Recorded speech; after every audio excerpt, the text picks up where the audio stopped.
cup, then turned back to the man and offered, "Would you like to share it with me?" He chuckled softly. "I think I'll stick to my tea, but I'd enjoy the company." They found a cozy spot by the window, watching the world move briskly outside while their conversation slowed to a comfortable pace. Emma realized this unexpected encounter was the best part of her day so far, a reminder that sometimes slowing down brings new connections. As the cafe began to empty, the man glanced at his watch. "I have to get going, but this was lovely." Emma nodded, feeling a warmth deeper than the coffee in her hands. "Me too. Maybe tomorrow, same time." "I'd like that," he replied with a smile, gathering his things. She watched him leave and took a sip of her coffee, savoring the moment. The barista approached, wiping his hands. "Looks like you made a new friend today." Emma smiled. "Yeah, sometimes the best part of the morning isn't the coffee, it's the company." She gathered her things, ready to face the day with a lighter heart. As she stepped outside, the sun was climbing higher, and the city seemed a little less hurried, a little more welcoming. And Emma knew that every morning held the promise of something new, something warm, just like this last cup of coffee.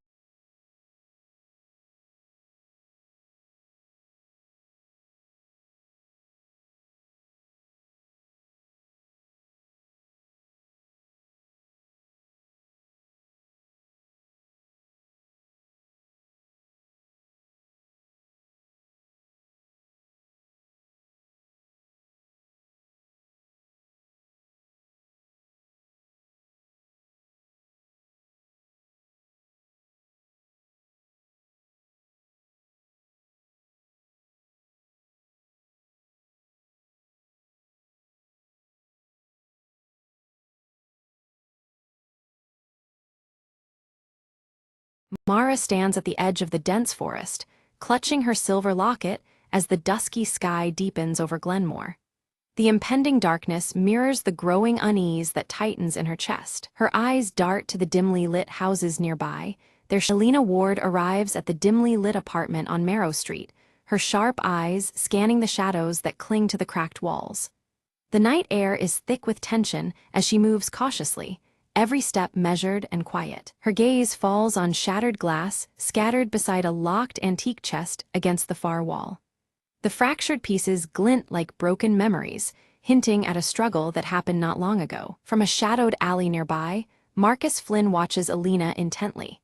His calm demeanor masks a flurry of concern as he fixes his gaze on the apartment window, contemplating his next move. Inside, Alina kneels to pick up a silver locket from the floor, turning it over under the flickering light. The intricate engraving catches her eye, pulling her deeper into the mystery woven around it. A distant siren wails through the night as Alina's eyes catch a faded photograph tucked beneath the chest. The image shows 4 figures, one unmistakably Victor Hale, their faces frozen in a moment from another time. Her phone buzzes suddenly, a text flashing, a terse warning urging her to stop digging into the past before it's too late. Alina's fingers tighten around the device, the threat crystal clear. Back in the alley, Marcus speaks in a low voice on his phone, mentioning Alina's name with uneasy concern. His words suggest that the shadows around Marrow Street conceal more than just secrets. From across the street, Victor Hale emerges from the darkness, his intense glare locked on Alina through the window. His unreadable expression blurs between menace and something more complicated. A flashback unfolds in daylight. Victor stands at a park bench, handing the silver locket to a young girl, his face softer than before. This memory hints at a hidden connection tied to the locket and the secrets Alina seeks. Returning to the present, Alina slips the locket into her pocket and moves toward a nearby cafe where Leela Marks waits anxiously. The streetlights cast long shadows, mirroring the unease that settles between them. In the cafe, Leela pushes a folded note across the table, her curly red hair bouncing as she glances nervously at the door. Her eyes flicker with urgency, signaling the risks they face. Alina unfolds the note, reading about a hidden room beneath Marrow Street's oldest building where answers might lie. The promise of revelation tightens the knot of tension around them. The cafe door creaks, drawing a sharp breath from Leela as Victor steps inside. The atmosphere shifts instantly. His presence is a silent threat that chills the air. Alina sips her coffee calmly, eyes discreetly flicking toward Victor. Her outward composure masks the heightened alertness of someone navigating a web of danger. The true stakes emerge. A missing heirloom tangled with a betrayal long buried, its revelation capable of upending lives. The dangerous secret at the heart of the mystery sharpens their resolve and deepens the peril. Alina descends into the hidden room, guided only by faint wall markings illuminated dimly and the silver locket's engraving.